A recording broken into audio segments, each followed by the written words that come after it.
This is This Week in Vegas.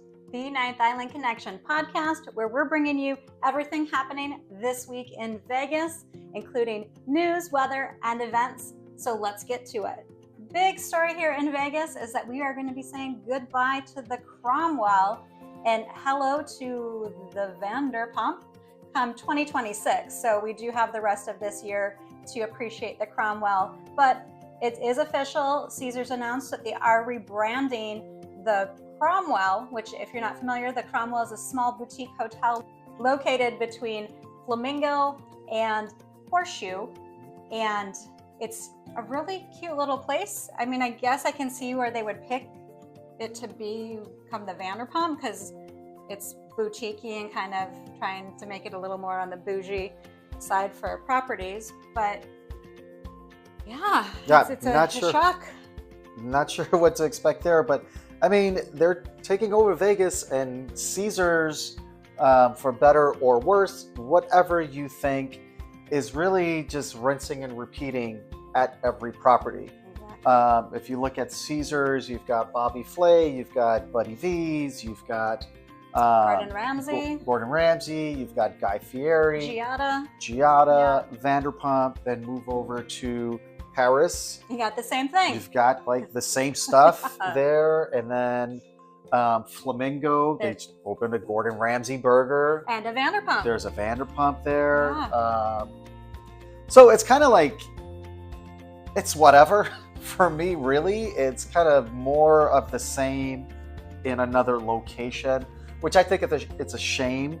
Nothing against Vanderpump. Obviously, very strong business mindset and has been very successful. Congratulations, not taking anything away from that. A very successful entrepreneur here in Vegas. But from the Caesar side, and as a local and tourist, I consider us both because we live here in Vegas. This is our home. And we staycation. We staycation a lot on the Strip, so we fit in that tourist category as well. Mm-hmm. It's just the same thing somewhere else.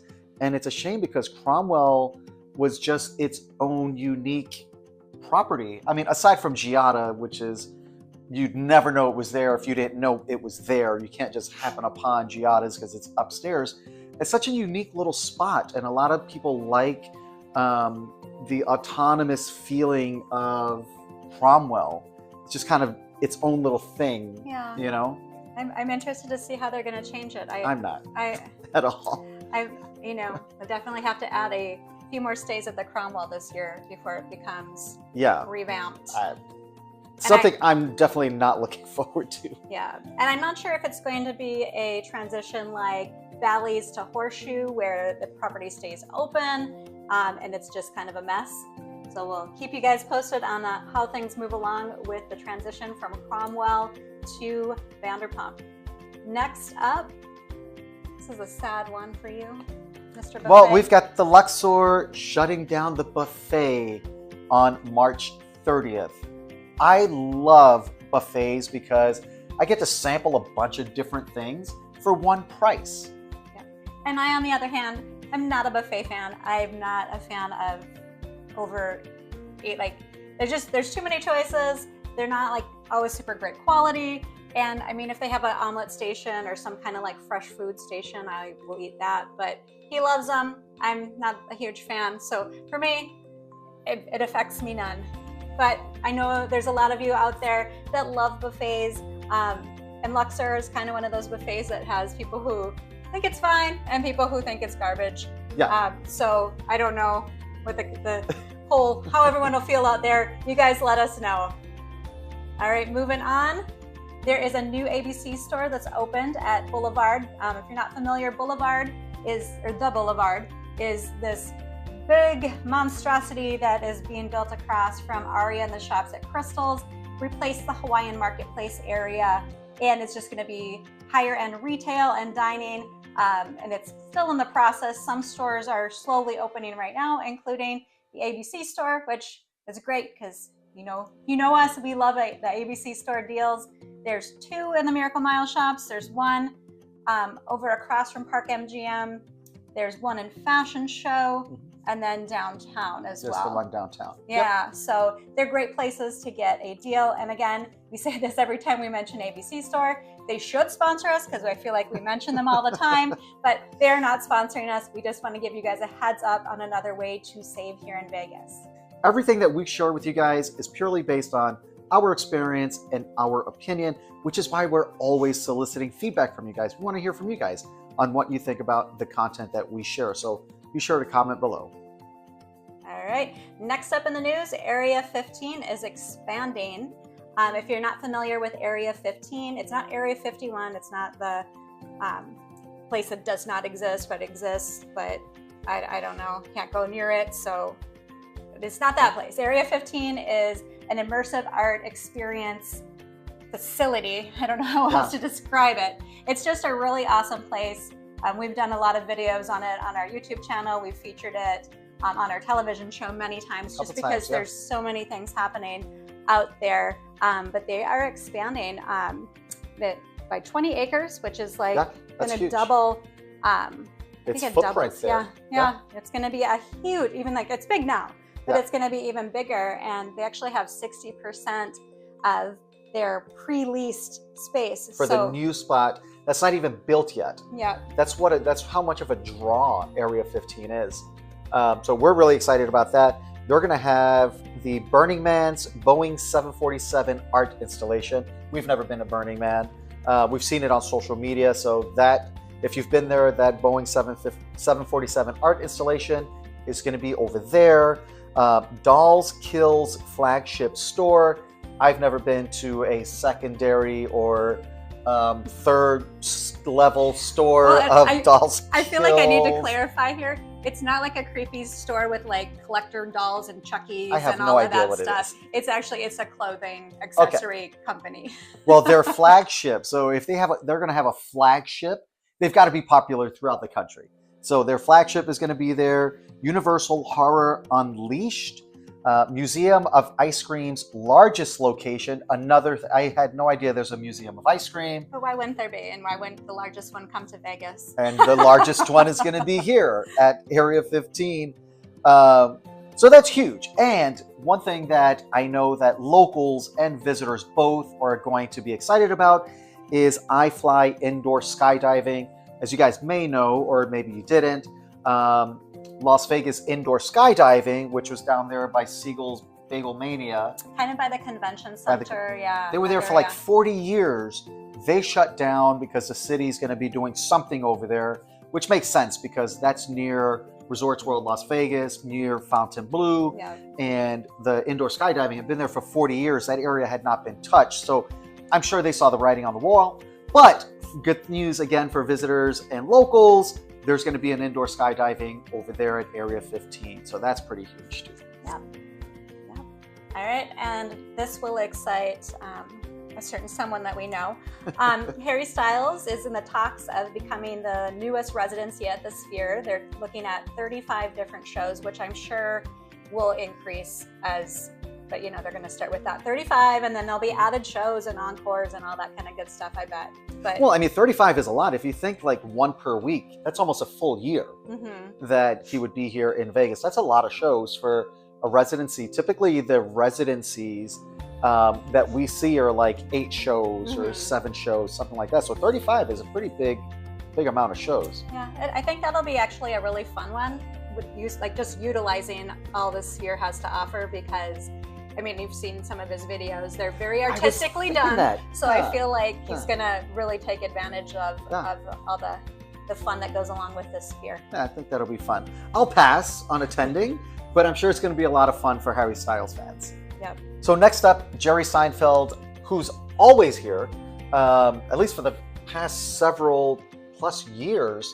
He's here at some point throughout the year, has announced some new shows or additional shows. So May 2nd and 3rd, September 5th and 6th, and October 10th and 11th. And that's really just 6 more dates spread out throughout the year over at the Caesars Coliseum. Yep. And there's been a few, actually, that's just the beginning of all the who's coming to Vegas.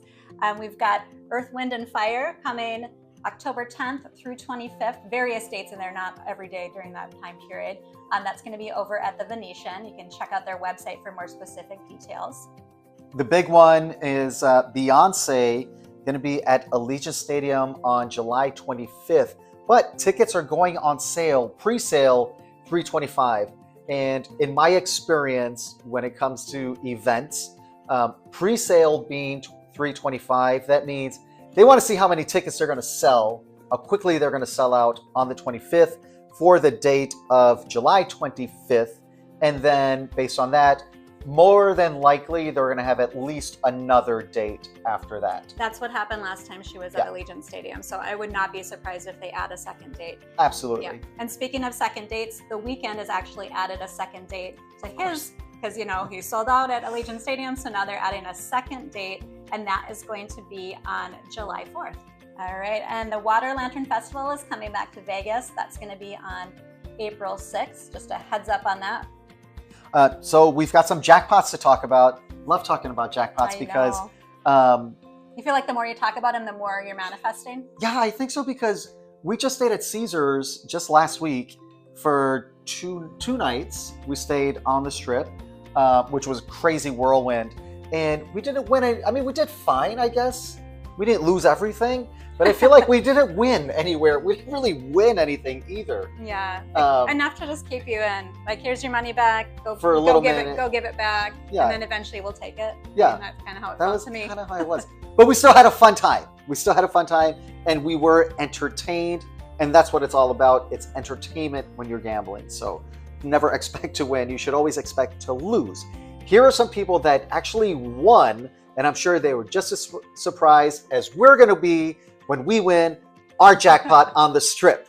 So let's get into it. Down at the Cal, somebody on a $2 bet won $37,809 playing Texas Hold'em. Nice. I don't play Texas Hold'em. I haven't played poker. Well, Pai Gow, but you're not really playing anything, right? But congratulations to those people right there, or the anonymous player. Yes, I mean, I would take, $2 and turn it into that. That's pretty amazing. Yes. Yeah. If I turn $2 into $3, I won $1. Yeah. So I consider that a win. I don't ask for a whole lot. Good. At South Point, on a Royal Flush, someone won $92,906. That's pretty awesome. Not a bad day. No. Not a bad day at work at all. Bingo, because I talk about bingo, and I feel like the more that I talk about it, the more likely I am to play bingo at some point here in Vegas. And we had some feedback, actually. Somebody said on a $30,000 jackpot, "Oh, that's nothing. Send it over." Send it over. We don't have Venmo or PayPal or Patreon, but if that's how you roll with $30,000, send it over. Right? Because I'm more than happy to take it over. I would take half of that even. So somebody was playing bingo at South Point and won a $96,000 jackpot. $96,735. Congratulations. And we will be visiting South Point soon to play some bingo. Yeah, it seems like there's been a lot of nice little wins there. Yeah, so. The Plaza, South Point, Sam's Town. The Cal. Yeah. Everybody's winning at bingo except for us. Yeah. The Palms. Yeah. All right, next one is over at the Palms. It's Dragon Link. $125 bet, which is way above my budget. Like, if I bet $5, I'm like, oh my gosh, I can't do it. But $125 bet, I mean, you're playing for keeps. Yes. There. They turned that into $247 for $247. That would be sad. Well, at least they wouldn't have lost. They almost doubled their money. Let me try that one again. $247,896. I can't do it. It's gonna be take 3. Oh dear. And I haven't had a drink today. I don't know what's happening. Just can't talk. All right. Third time's a charm. They won $247,896,000. That's just amazing. Like, that's awesome. But again, that's a hefty bet. You said it wrong again. Did I? Yes. You said $247,896,000. Help me out here. $247,896. Yay! Oh my goodness. Congratulations. That's huge. But I just like when I see those types of wins on those types of bets, I wonder how long they were in Vegas. If they're betting $125 per spin on a slot machine, what are they spending on table games? Like, how much are these people in by the time they win almost $250,000? Not us, buddy. Not us. I'm genuinely curious if you guys, anybody watching, if that's how you roll like that, please let us know your thoughts or what you would speculate somebody betting like that would already be in, or what a bankroll might be to bet like that to win that type of a jackpot. Yeah. Last but not least, your favorite game. Somebody back down at the Cal, down there, downtown Vegas, somebody's playing Pai Gow, which is my favorite, won the progressive jackpot, over $510,000, playing a $25 bet. And then plus. And then they had to do a progressive side bet, right? Yes. How much is that? $1. So if they didn't play that $1, they would not have won the $510,000. Correct. They would have still won.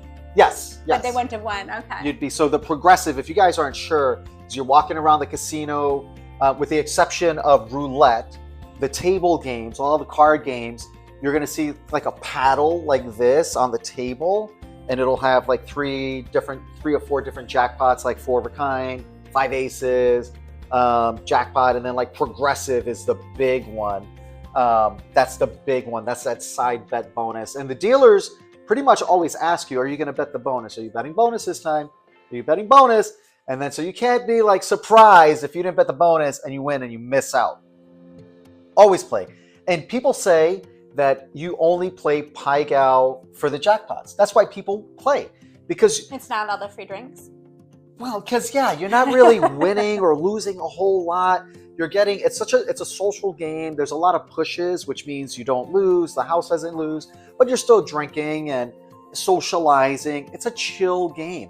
So to play to win, you're really playing the progressive bonus. You're playing those side bets. That's where you're going to win your money there. You're not going to win a lot just on your hands. You're probably just going to win. It's 1-to-1 betting there. So kind of like blackjack as far as the 1-to-1. You want the big money, you got to play the side bets. All right, that is all our news. And we, as Sebastian mentioned, we did spend some time in Vegas. We had a 2-night stay at Caesar's Palace, one of our favorite places to stay. And again, we're not paid to say that. We just genuinely love staying at Caesar's Palace. We could definitely get our steps in, burn off the pizza, burn off the beer with such a big property. Yeah, the weather was kind of weird. It was kind of windy and cold a little bit. Yeah, I didn't like that. And Caesar's is one of those properties, because it's so massive. It's a massive property. There's tons of gambling options, retail, dining. You've got the Forum shops if you just want to take a walk, take a break from the casino. There's a lot there. There is. And we love Caesar's. We did experience a few things that we did not love. We did end up having to check in way later than we typically do. So we got a room in the Augustus Tower. We got a room in the Octavius Tower, not the Augustus Tower. But we got 2 queens, so we were excited about that. But whatever, we don't spend a lot of time in the room. And the other big, sad thing that happened was we learned the hard way that for Diamond Plus, you normally get 4 free drinks per day, $25 per drink, so that's a $100 drink credit. Yep. And you can use it for whatever you want.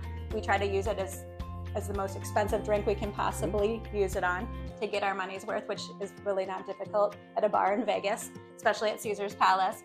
But apparently, that's not the case anymore. They've made a change to where in 2025, it's month to month, not just annualized. So we're Diamond Plus. We were Diamond Plus all 2024, and there were a couple of months that we were out of town in 2024. Throughout the year, just on vacation, and we weren't there, all year long, every single day. And so we still got our free drinks, even though we had little gaps in between.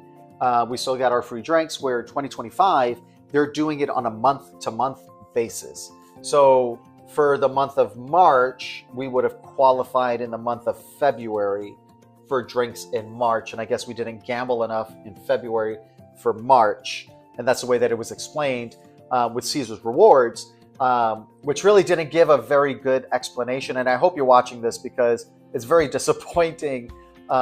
When I asked at the Caesar's Rewards desk, I said, well, how much coin in do you have to have in a month to qualify for the free drinks in the next month? And she looked at me and she said, well, I don't know. I can't tell you that. You just have to keep gambling. And I said, well, that's kind of not a real useful answer. If I don't know if I'm qualifying or not, do I just have to just go check at the bar? And she said, yes, you just have to just go ask and see if you've gambled enough, which again is a very just useless answer, really. And I feel like maybe they do have that information. They just don't want to tell you because there has to be a minimum.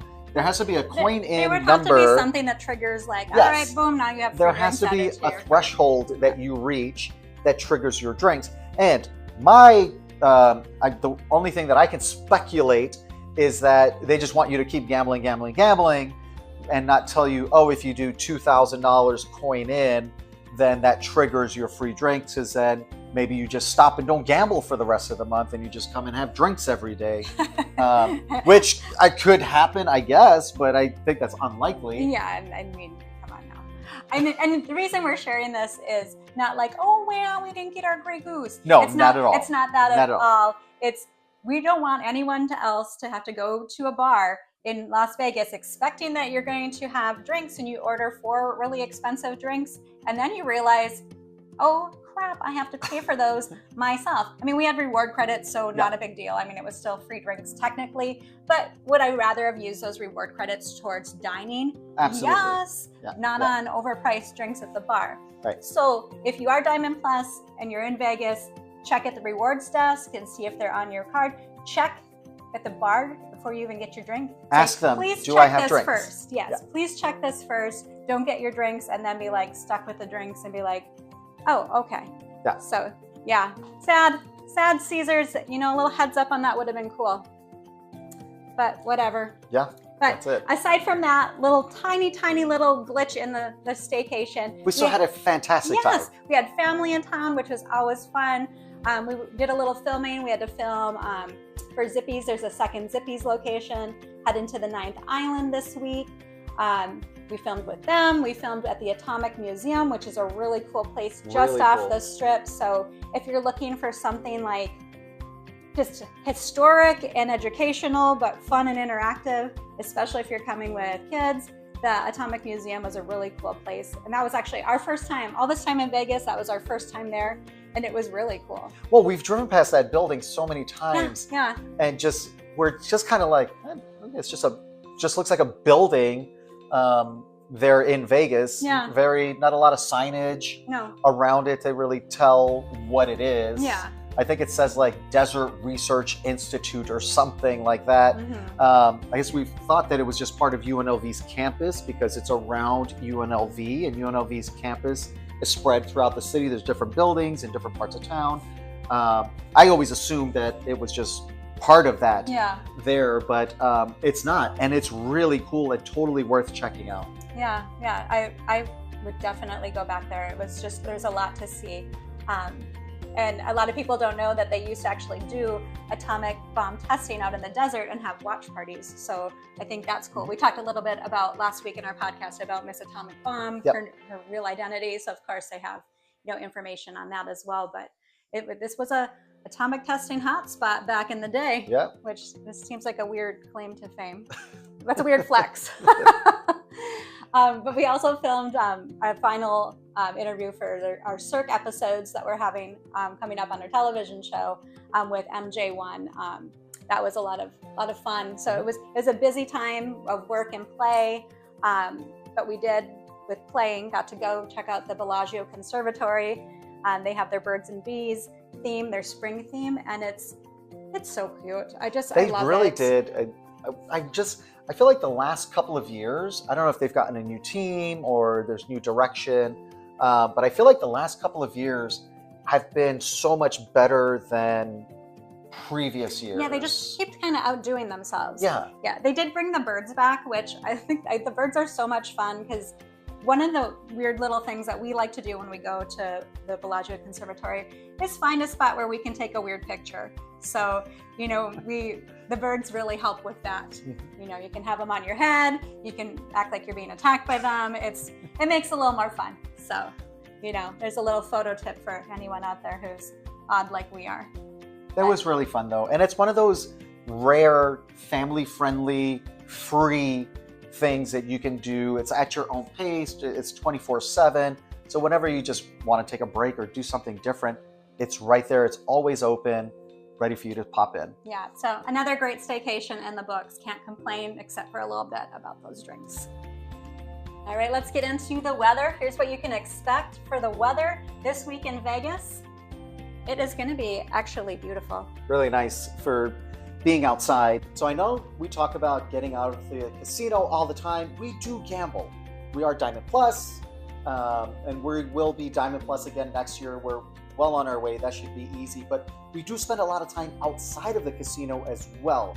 And this time of year, the weather, like it's going to be this week and through this weekend, it's going to be just perfect for doing something different, like checking out the Arts District, East Fremont, Springs Preserve, Red Rock, just walking, exploring the Strip, Bellagio fountains. It's going to be mid-70s, full sun. We're even going to be getting into the 80s, which is beautiful. That's perfect pool weather too. Yes. So if your idea of outside is in a pool with some cocktails, then, you know, you can be outdoorsy that way as well. But do keep in mind that overnight, it's going to drop 20 to 30 degrees, and it drops once that sun goes down. You start to feel it immediately. And because we're a desert climate, it does take a while in the mornings to warm up. So we really don't reach our daily high, like usually around 4 o'clock. Around 4-ish this time of year, yeah. Yeah, so just keep that in mind as well, that those highs aren't until almost sunset. And the pools close at about 5. Yeah. So you have about an hour of peak weather, and then it starts to cool down. But on to the events this week in Vegas. We've got Dead & Company back at the Sphere. They're going to be there the 27th, 28th, and the 29th. Carrie Underwood doing her thing at Resorts World Las Vegas, the 26th, 28th, and 29th. And she is an American Idol judge now. She's back to where she began. Yeah, full circle. Yep. Barry Manilow is going to be at Westgate on the 27th, 28th, and the 30th. And he will be there for as long as he wants to be there. Yeah, because he's got a lifetime contract. Yep. Kelsey Ballerini, who's going to be over at T-Mobile Arena, that's going to be on the 28th.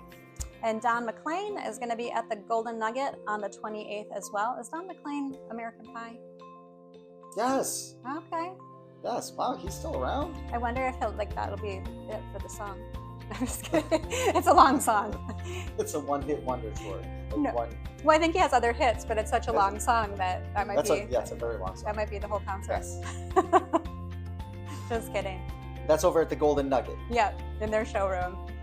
And then Motley Crue is going to be at Dolby Live on the 28th and the 29th. That should be interesting. You guys might not know, Vince Neil does actually live in Las Vegas. He's had a couple different entrepreneurial, I can't even say that That's word. right. You got it. I can't talk today. Good Lord. He's had restaurants, some clubs, things he's owned here. We actually ran into him years and years ago, before we even lived in Vegas. We were still living in Hawaii at the time and traveled. And I was a big Motley Crue fan back in the day, and worked up the courage to ask for a picture. And he was willing to take a picture with me, and I was all ready for the picture. And then this guy and one of my friends decided they were going to just sidle on up and not even photobomb. They joined in the picture. And kind of startled Vince, because he thought it was just going to be the two of us. I thought it was going to be the two of us. I'm sure it's not the first time somebody popped in for a photo. Yeah, but I cropped him out, so I got what I wanted with that one. But yeah, he is a Vegas local, so I wonder how that'll be, the crew reunited in Vegas. And that's at Dolby Live, which is a nice theater. Yeah. All right, what's coming up next? We've got May Day at Allegiant Stadium on the 29th. Paulo Gatta is going to be at Brad Garrett's on the 23rd. He is such a funny comedian. We recently had a chance to see him and he's just hilarious. Just a really funny guy. So Yeah. if you have a chance, that would be a comedian that I would recommend seeing. And I think the prices at Brad Garrett's are fairly reasonable Yeah. as well. And MGM is such a great property to just go do something at. Mhm. There's so many dining options. There's plenty of gambling. Christine has gone to a show before with one of our friends, and I just hung out there for a couple hours and did not get bored at all because there's so much dining. There's so much live music at the various bars. Free live music, With yeah. no cover charge. The service is fantastic. The casino is massive. So it's a really great place to make an evening out of something like going to Brad Garrett's also. Yeah. And then another comedian, Chris Tucker, is going to be at the Wynn on the 28th and the 29th. And then we've got Ron White over at the Cosmopolitan on the 29th. And then moving into sports, we have the Vegas Golden Knights at T-Mobile Arena versus the Lightning, Tampa Bay, on the 23rd. And then we've got some boxing, Michaela Mayer versus Sandy Ryan over at Fontainebleau on the 29th. I feel like this is the second boxing we've had at Fontainebleau so far. I think Fontainebleau is trying to just be a mix of all types of entertainment. I mean, Yeah. they have like their resident DJs, they have, music concerts. They have ice skating they at have the pool sports over stuff. the winter. Yeah. So, I mean, I think that Yeah. they're really trying to like be a casino and entertainment venue for everyone. It's a beautiful property. Beautiful property, great dining options in there. Tremendous dining Just, options. Yeah. Artwork everywhere where you could just kind of cruise around the casino. It's really not surprising that they're doing more to reach a wider demographic and try to get as many people into the property as they can. Yeah, for sure. Yeah, so it's looking like it's going to be a busy week in Vegas, definitely a busy weekend in Vegas this week. And of course, it's still March Madness happening, so sports books, sports bars, all of that stuff is going to be busy this week for sure with all of that too. And as we always say, guys, stay up to date on your particular event, the venue that you're coming into an event for. They do have different policies at the events than the artist may have. So for example, Usher may be at Dolby Live and have a certain policy for bag size, whether you can have your phone or not. And then Bruno Mars could be there the very next day and have a completely different policy. So it's not Dolby Live that's creating those policies. Dolby Live is going to have their own policy, and then the artist and their management company is going to have their set of rules on top of that. So check with both of them. All right, that's it for this week in Vegas, guys. Thank you so much for joining us. And if you want even more Vegas, be sure to stay tuned.